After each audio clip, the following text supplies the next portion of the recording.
Hi folks and welcome to the Movie Reviewers 100 channel again. I'm Ray DVD and this week it is our very own James DVD collector's birthday, so have a great birthday when it comes, mate. Hope you get loads of films and that to watch, and this week's theme is people that are directors, actors, etc. that share the same birthday as James. So I picked Anna Paquin. Of course she won an Academy Award for her performance in The Piano, where I think she was about, was she 9-year-old or 10-year-old at the time, I can't really remember. Her other sort of prominent film roles were Fly Away Home, which was a pretty good film with Jeff Daniels, I believe, was in it. And she had a sort of bit part in Almost Famous, where she played like one of the groupies. But I bought this film, Buffalo Soldiers, a few years ago now, and she's in this.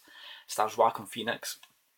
And I couldn't really remember a lot about it, to be honest. And I've just watched it again, and I know why there wasn't a lot to remember. It's a pretty forgettable film, really. It's got a bit of a troubled history as well. But the basic plot is Joaquin Phoenix plays a secretary to a colonel, who's played by Ed Harris. And the colonel is just like a bumbling sort of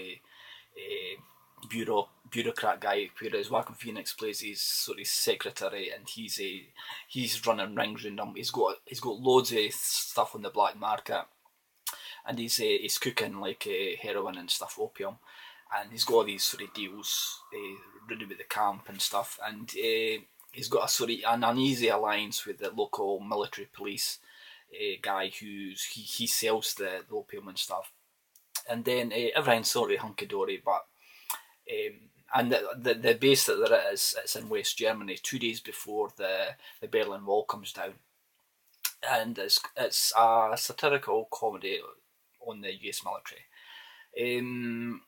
So Joaquin Phoenix, his life's sort of good and that, up until Scott Glenn appears as a new drill sergeant or sergeant, who's out to get Joaquin Phoenix, and bring all his sort of his sort of shenanigans to a halt and stuff, and he's wanting to nail him at the wall. And Scott Glenn he's got a daughter who Joaquin Phoenix hooks up with. That's his way of saying, no, this is me getting back at Scott Glenn and stuff. And then there's a romance that blossoms there. Scott Glenn starts to do anything he can to bring about the downfall of Joaquin Phoenix. He sells. But like the film reminds me of Kelly's Heroes a wee bit. It seems like everybody in the armies or are all stoners and stuff. They're on drugs and stuff, getting high on like opium and whatever. It's got sort of distant cousins of sort of MASH. Like Joaquin Phoenix is like the radar sort of guy in MASH, and stuff like Catch-22.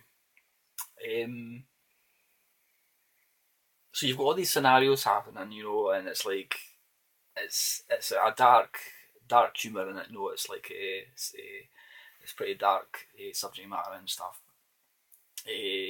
So the plot, that's basically the plot. I'm not really describing it that well, but the history of this was it got made and it was going to get released right just before 9/11 happened. So they put it on hold for 2 years. It didn't get released in 2003 because of the time that it wouldn't have worked sat well with like everything that happened with 9/11. Everybody, all the US citizens that were getting behind the military, there was a huge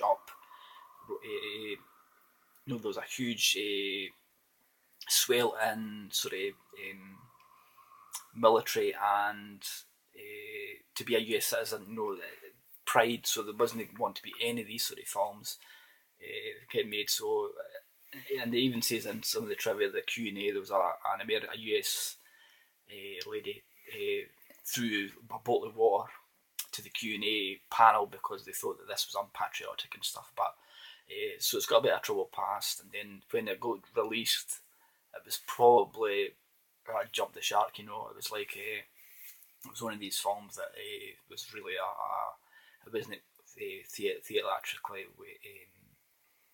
well received either. Anna Paquin in it is good. She's like I say, she's a good actress, but for her two sort of roles where she was younger, she was good in them, but she's no had her potential, I believe, in films yet. She's still to get that big star role in films. Of course, she's big in television. She's Suki Stackhouse and of course True Blood, which it was brilliant. Especially the first two seasons, they were really really good. Still to see the season 3 and 4 and 5, I believe. So I've still to see the ending of that. So it was an instantly forgettable film, and Anna Paquin's not really got much to do in it. I should have maybe have picked Fly Away Home or someone else, but it was done now. I sat for an hour and a half through this, and it was pretty instantly forgettable film, but it was still good to see some performances. Joaquin Phoenix is always watchable, and he had played a good character in this, but the best was Ed Harris. Ed Harris playing the bumbling colonel. He was really really good. There's one or two scenes in that where he was quite funny in that. So bit of a rambling review from me this week, but like I says, have a great birthday, James. Look forward to seeing if you've got if you get any DVD films for your birthday. So have a good time, mate. Bye for now.